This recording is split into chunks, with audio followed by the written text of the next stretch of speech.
Good day, everyone. My name is Sylvain Chatel, and today I'll be presenting our systematization of knowledge on privacy-preserving collaborative tree-based model learning. This is joint work with Apostolos Pyrgelis, Juan Ramón Troncoso-Pastoriza, and Jean-Pierre Hubaux from EPFL.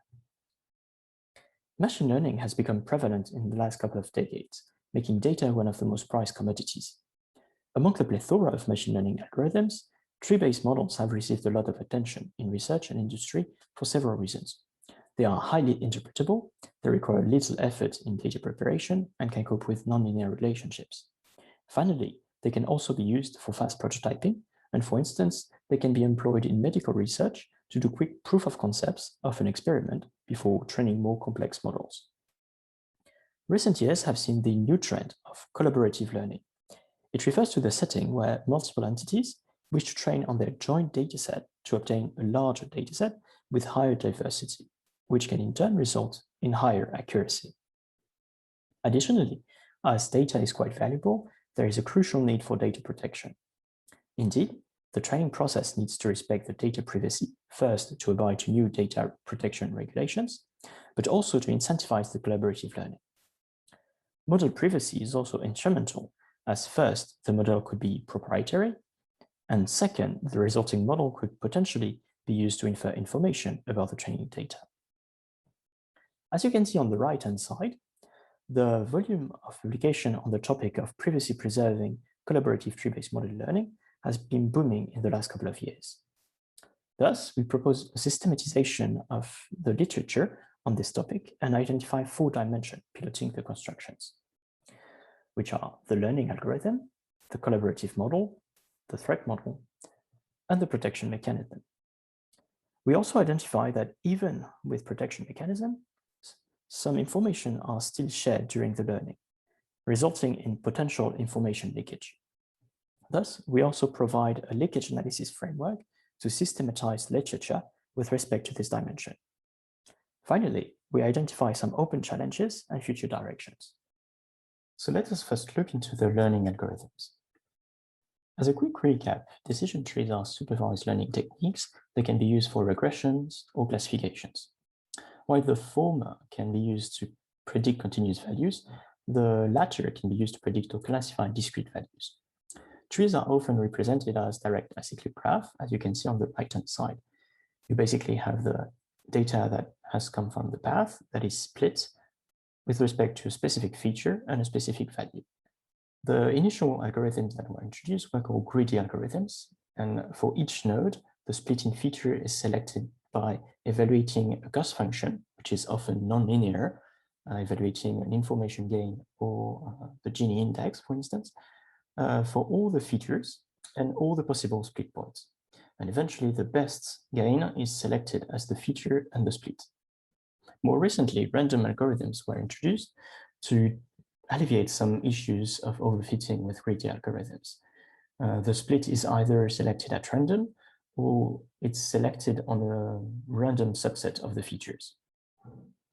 Ensemble algorithms basically evaluate multiple trees into a forest and average their outputs.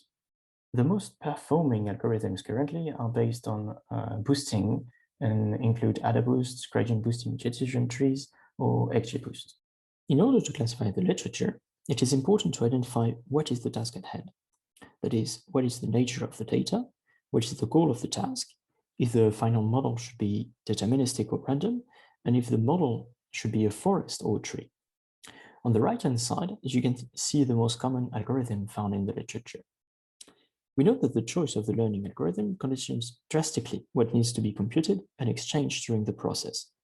For instance, in IG3, which is a greedy algorithm, the parties need to compute the information gain that requires the computation of the entropy function. While in the CART algorithm, the Gini index needs to be evaluated, which is represented by a quadratic function. Now let us look into the collaborative models. The first thing is to understand how the data is partitioned among the different sites or parties in the collaboration. In the literature, we have identified 2 main partitioning. The first one is called horizontal because the feature space remains the same across all the different sites. Only the data points differ. The second partitioning is the vertical one, where all the data points remain the same, only the features differ. As previously mentioned, depending on the learning algorithm, the partitioning can induce different exchange of data. For instance, in ID3, one needs to compute the count of data point for every feature, for every value of such feature. In the vertical partitioning, this is not an issue because every site has access to all the data points for a specific feature. However, in the horizontal partitioning, collaboration is required to evaluate the global count for all the data points in the dataset. The second part of the collaborative model is to identify which entity is present in the collaboration. We denote by party the entity that owns some local data and wishes to take part in the collaborative learning. The miner is the entity responsible to actually compute the learning process, whilst the aggregator is here to aggregate intermediate values or raw data from multiple local parties. We denote just briefly the querier, which is an entity that queries for the final model for prediction. In the non-collaborative model, the local party can communicate with the miner to establish a model that will be queried by the querier. The first collaborative model we identify is the centralized one, where all the parties send their raw data to a miner who would then compute the learning process as if the data was never partitioned. A similar, though different approach is the offloading one, where the local data is sent to an aggregator that creates a centralized dataset, and a different entity mines on the dataset that has been offloaded. In the aggregator-based scenario, each party keeps its local data local, and only intermediate values are exchanged with an aggregator. As previously mentioned, this can be the feature counts in the ID3 algorithm, and the aggregator is here to compute the overall count for a specific feature value. The final collaborative model is the fully distributed scenario in the two-party or multi-party setting, where only the entities owning local data can be involved in the process. As mentioned, the collaborative model has a major impact on the learning algorithm and what information needs protection. Before looking into the protection mechanisms, let's look into the threat models. In order to protect the privacy of the data, the intermediate values, and the resulting models, we need to establish what are the capabilities of the adversary or adversaries in the collaborative model. Indeed, each entity in the collaboration can have an alternate motive to cheat or disrupt the learning process. In the literature, we distinguish three major behaviors: the honest one, the semi-honest one, and the malicious one. Most of the surveyed works consider the semi-honest scenario, as they report the malicious setting introduces massive constraints that can lead to communication and computation overhead. As an example, the centralized collaborative model can either be in the honest scenario, where the data is sent in the clear to the miner, or can be considered in the semi-honest scenario, where the data is protected prior to be offloaded. Now let us look into the protection mechanism. From the literature, we identify four main different approaches to privacy-enhancing technologies. Of course, hybrid solutions can also combine multiple of them. The first one is based on perturbation and randomization. It basically creates a surrogate dataset by perturbing the original one. Considered in the central and offloading models, the parties would perturb the dataset by either adding noise or doing discretization, or swapping the dataset with a new one following the same statistical distribution. However, this can come at some accuracy losses, as the learning is eventually done on an approximate dataset, which might not be acceptable in some cases. Additionally, some attacks have been shown to show vulnerability of such approaches, specifically in the case of noise addition. But these approaches lack formal privacy definitions and were introduced before the notion of differential privacy. Differentially private mechanisms can indeed be employed to protect the different information. It can be considered in numerous collaborative models, such as the centralized, the aggregator-based, or even the fully distributed one. 4 aspects need to be considered though. That is, who adds the noise and at which training stage, and what is the privacy budget and the overall noise magnitude that is added to the information. In the literature we observe, privacy budget can deplete quite rapidly.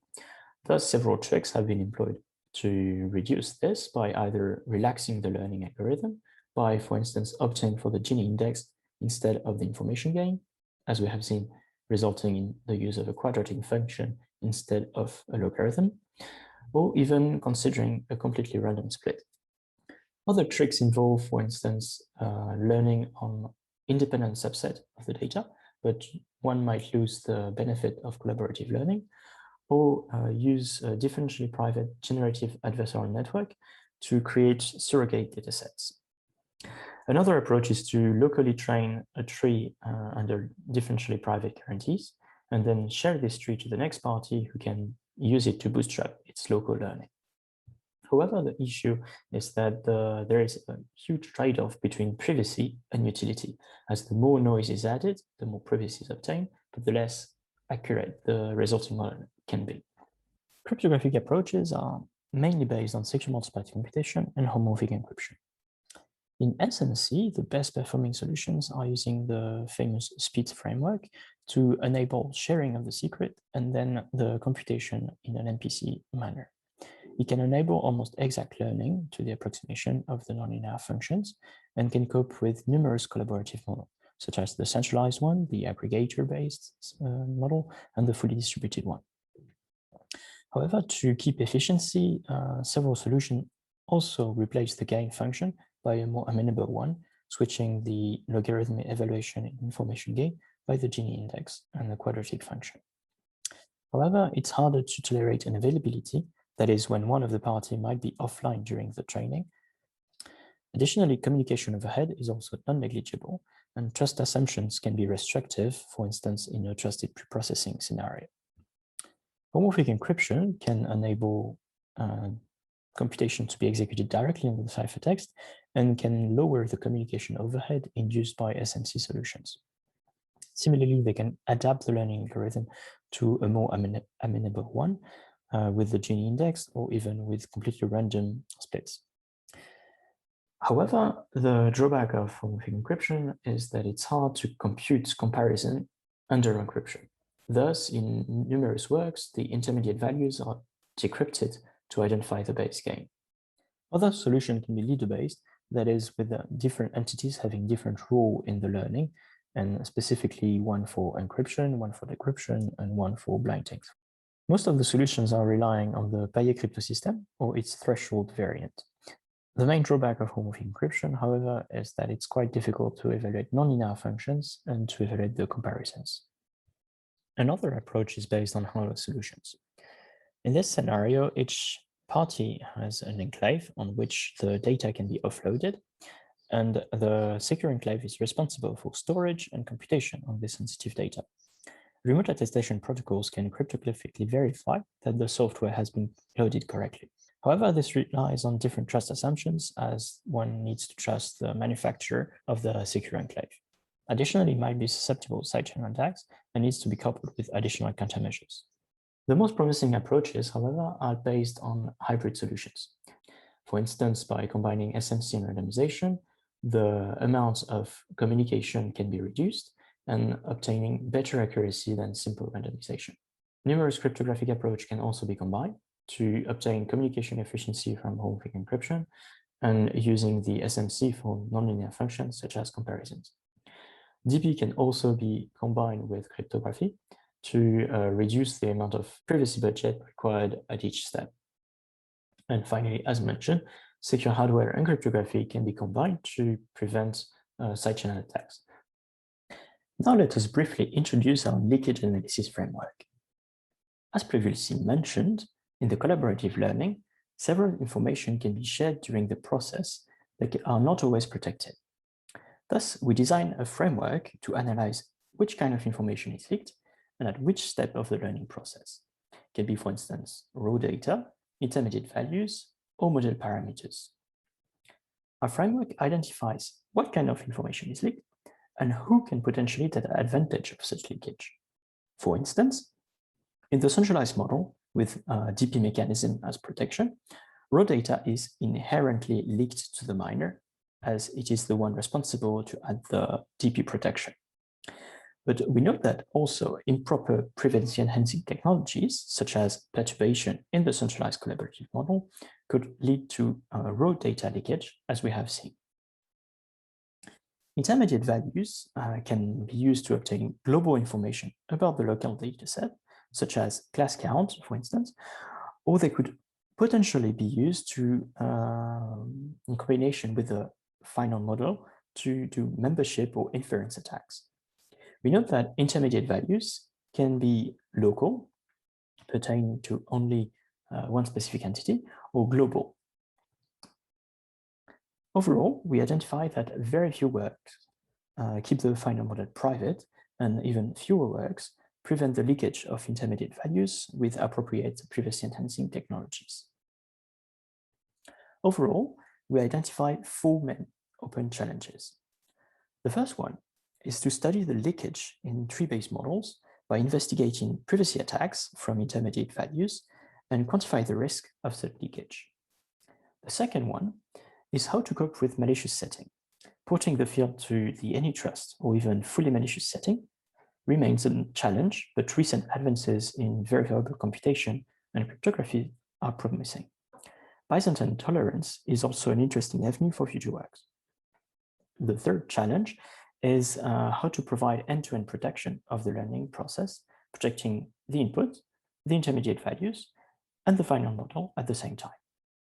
The last challenge is how to cope with resilience and fault tolerance. That is, what is happening when a party wishes to leave the federation, or if a party is unavailable during some time in the learning process. These points are inherent to the learning process collaboratively, and very few works have considered it for the tree-based models.